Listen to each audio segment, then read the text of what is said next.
Hello friends, welcome back to our channel Learn with Nishman. We are again with the topic chapter 4 general exceptions bache. We did excusable acts in last videos and today we are going to start justifiable acts.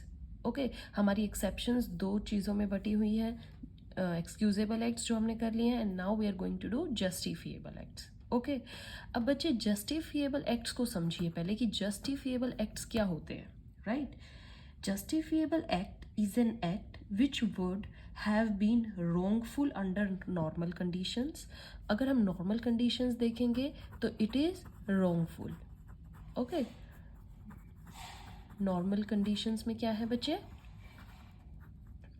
wrongful but the circumstances under which the act was committed makes it tolerable and acceptable okay circumstances ऐसी हैं जहां पर इसको valid माना जाएगा due to certain situations or circumstances got it अगर ये इन conditions में किया जाता है इन सिचुएशंस में किया जाता है then it is valid but if normal conditions में किया जाए जनरली किया जाए इट इज़ रॉन्गफुल तो ये होते हैं हमारे जस्टिफिएबल एक्ट अब आपको समझ में आ गया जस्टिफिएबल एक्ट्स के अंदर जो हमारे सेक्शन स्टार्ट होते हैं that is section 77 first section 77 में जो डिफाइन किया गया है वो हमारा फर्स्ट जस्टिफिएबल एक्ट होगा मतलब इसके अंदर उसको एग्जम्पशंस मिल जाएंगी गॉट इट तो सेक्शन 77 हमारा क्या कहता है बच्चे एक्ट ऑफ जज मीन्स जो जज एक्ट करता है कैसी स्टेटमेंट पास करता है या कल्प्रिट को जब फांसी की सज़ा देता है तो उसमें वो लायबल नहीं होंगे because they are acting judicially in good faith right judicially वो एक्ट कर रहे हैं और उनको वो करना पड़ेगा नॉर्मल कंडीशंस में वो किसी को ऐसे नहीं कह सकते हैं कि hang this person okay yeah put this person in jail but when their position is to judge any situation to sit judicially they say something that is a exemption under this act अब यहाँ पर judge is not only the person who is sitting in court any person who is made liable या who is made lawful judge okay बच्चे जिसको lawfully किसी भी situation में एक जज बना दिया जाता है जिसको सिचुएशन में जजमेंट देनी है उसमें वो सब जजेस वो सब पर्सन इंक्लूड है got it that is your first general exception now come to the next section that is section 78 right 78 में क्या है बच्चे जो व्यक्ति कोर्ट की जुरिस्डिक्शन फॉलो कर रहा है इसमें हमारे पुलिस इंस्पेक्टर्स आ गए हैं ठीक है हमारे दिस लॉयर्स आ गए हैं एडवोकेट आ गए हैं जो एक कोर्ट के जुरिस्डिक्शन में काम करते हैं right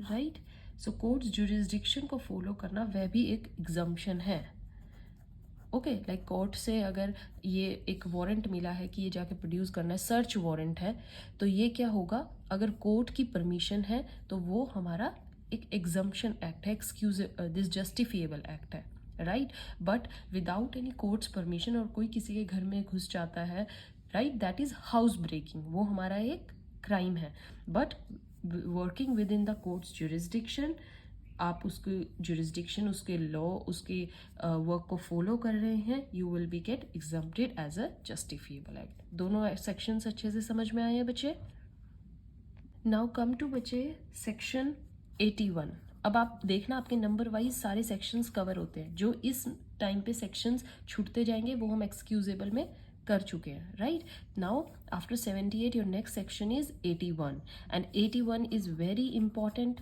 81 talks about necessity right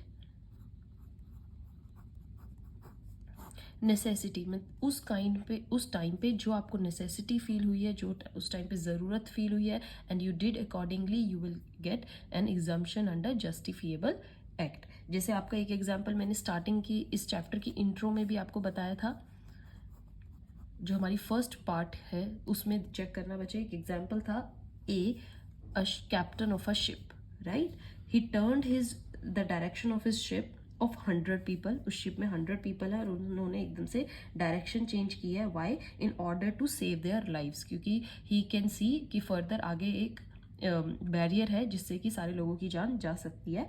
that's why he turn the ship, but by this he harmed the life of 30 people of small boat. एक स्मॉल बोट थी साइड में जिसपे 30 पीपल थे, उसको हार्म कर दिया, राइट, विदाउट एनी इंटेंशन. कोई intention भी नहीं थी, नेग्लिजेंस भी नहीं था, but during turning the direction of the ship उससे वो बोट जो है हिट हो गई. So it is no fault on his part and he will not be liable. वो लायबल नहीं होंगे and he will get an excuse under justifiable act. आपको समझ में आई यहाँ पे बात? अब यहाँ पर क्या था, वो लाइबल क्यों नहीं होंगे? Because there is a necessity. इस केस में क्या थी? Necessity is a condition in which person cause small harm to avoid great harm. Small harm हो गया था बट ग्रेट हार्म को उन्होंने सेव कर लिया. ये एक नेसेसिटी थी और जो उस टाइम पे उस कैप्टन को ठीक लगा अपनी जजमेंट से कि ये परफेक्ट करना है, ये सही रहेगा, वहाँ पर उन्होंने वो किया. ओके अब इस नेसेसिटी के अंडर आपका एक केस लॉ आता है बच्चे, आर वर्सेस डुडले स्टेफेंस. ओके ये केस बहुत इंपॉर्टेंट है, आप अपनी बुक में चेक कीजिएगा, इसको रीड कीजिएगा. इसमें क्या था बच्चे, एक शिप है, was cast away in a storm, बहुत जोर से आंधी आई है और वो शिप कहीं दूर समंदर में चली गई है. Okay this is a ship. The people on the board had nothing to eat for many days. On 20th day, जब 20वां दिन आया, उनके पास कुछ खाने का नहीं था. The accused decided to kill the cabin boy and feed on his body, कि उसको मार के उसका मांस खा लेते हैं. After being rescued they were charged for murder. जब बाद में शिप पहुंची ठिकाने और केस का पता लगा कि ऐसे ऐसे केबिन बॉय को मार दिया गया है, दे वर हेल्ड फॉर मर्डर. अब आप यहाँ बताइए, जो वो बॉय था जिसने उसको कट किया अपनी भूख शांत करने के लिए, will he get any excused और any justifiable act under the necessity? In this case ये इंपॉर्टेंट क्यों है? कोर्ट हेल्ड दैट उसको सबसे पहले तो he is charge for murder and he court ने कहा कि self preservation was not an absolute right. Right, आप खुद को बचाने के लिए किसी को नहीं मार सकते. ठीक है, यहाँ पर तो देखिए क्या था, स्मॉल हार्म था बिग हार्म को बचाने के लिए. यहाँ पर तो कोई स्मॉल नहीं था. You are killing one person to make yourself alive, right. So it is not the case under necessity and he was convicted them for murder. All right, ये बहुत अच्छा केस है बच्चे, लिख के जरूर आना.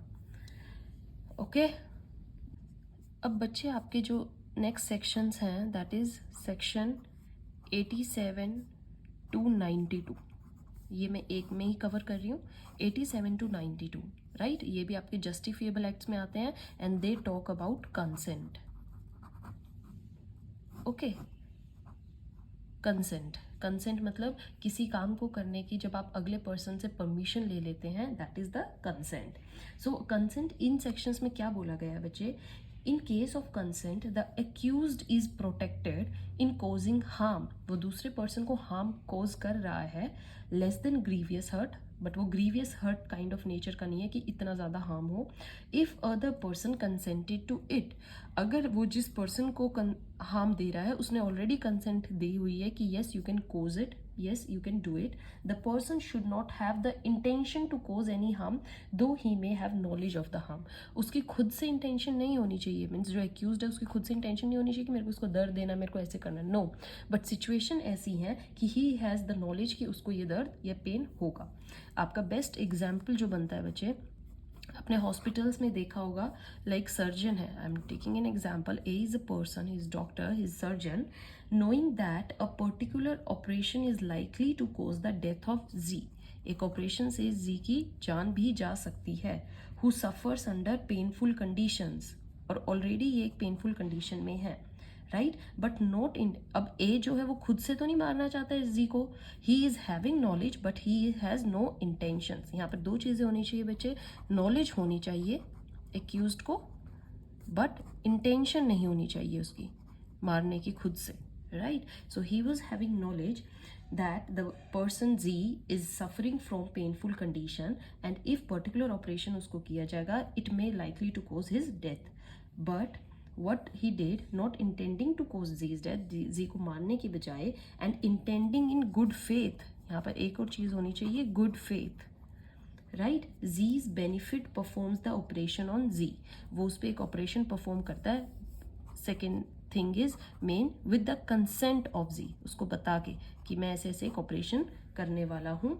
A has committed no offence, यहाँ पर जो सर्जन है he will get excused, he has not done any crime, क्योंकि he has the duty to do that, he is justified in doing his act. All right, understood? बहुत अच्छे से समझ में आया बच्चे. 87 to 92 एग्जाम्पल्स आपको दिए हैं मैंने, केस फ्लोज दिए हैं, इनको लिख के आना, अच्छे से करना, राइट? हम जो फर्दर आपकी जस्टिफिएबल एक्ट्स है we are going to cover in the next video. Stay tuned.